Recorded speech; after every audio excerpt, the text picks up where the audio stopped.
Hello বন্ধুরা, আমি আজকে পান্তা ভাত খাবো ডিম ভাজি করে।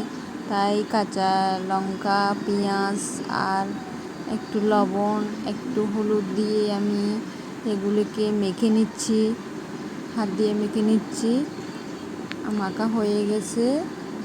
এখন আমি এর মধ্যে ডিমটা দিয়ে দেব। ডিমটা দিয়ে দিচ্ছি।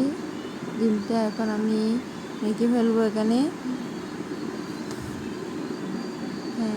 মেখে ফেলতেছি। এখন কড়াইয়ের মধ্যে তেল দিয়ে দিব। তেল দিয়ে দিচ্ছি ভাজি করার জন্য। তেলগুলা গরম হয়ে গেছে। আমি এখন মেখে রাখা ডিমটা এখানে দিয়ে দিচ্ছি। খুব সুন্দর লাগতেছে এটা। এখন এটা আমি ঢাকনা দিয়ে রাখবো।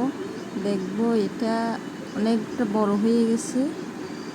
ঢাকনা দিলে ডিমটা অনেকটা বড় হয়। আমি ঢাকনা নিয়ে এখন এটা উল্টে দেব। দেখেন কত বড় হয়ে গেছে। খুব সুন্দর লাগতেছে এটা।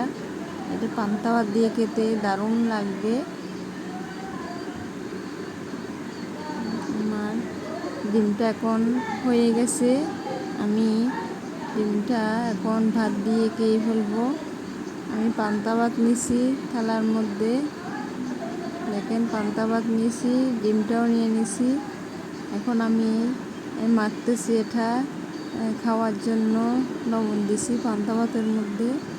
এখন মাখতেছি। এখন আমি এটা খেয়ে ফেলবো। খুব দারুণ খেতে।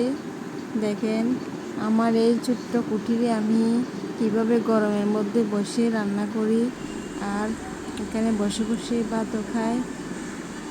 কীভাবে আমি হাতে নিয়ে মোবাইলটা ভিডিও করি, আমার কোনো নাই। আমি দেখেন আমার ছোট্ট কুটির, ভাঙা একটা কুটির, এটার মধ্যে বসে রান্না করি।